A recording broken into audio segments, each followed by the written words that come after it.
Hey makers, it's Mel. Today on Maker's Moments, I'm going to share with you how to make wax melts and tarts. Making wax melts and tarts is super easy and can be extremely creative. It takes some of the fun aspects of candle making and simplifies it because you don't need a vessel or a wick. Wax melts or tarts can then be sold or used in melters or warmers. They provide a pretty aesthetic and have an amazing scent throw. Let's get started! To make a wax melt or tart, you only need a few simple things. First, you need your wax. I'm using our hemp soy wax today as it's easy to work with and has an excellent scent throw.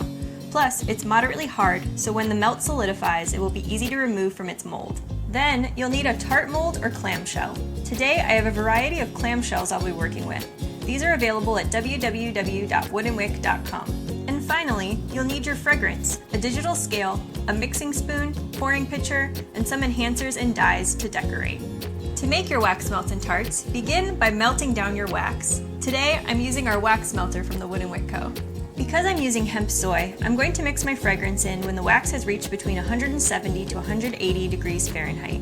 I'm using 6 ounces of total wax today. Once my wax has reached my desired temp, now it's time to add the fragrance. I'll be using a 10% fragrance load and making a 6-ounce tart. This means I'll be using approximately 0.6 ounces of fragrance. Today, I am using sweet citrus and tonka bean from the Wood & Wick Co. A little sweet and a little citrusy. I'm going to pour in 0.6 ounces of fragrance and stir for 2 minutes.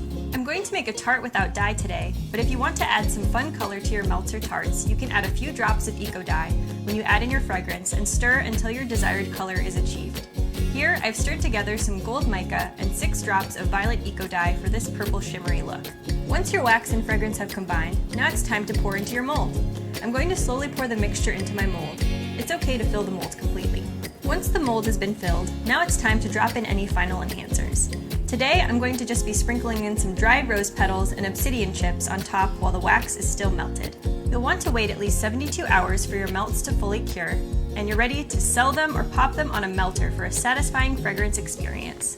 Making wax melts and tarts is an easy way to create a fabulous fragrance experience. Have you made wax melt or tarts? Let us know in the comments below, and be sure to subscribe to our channel to stay in the know on all the latest makers tips and tricks. Happy making!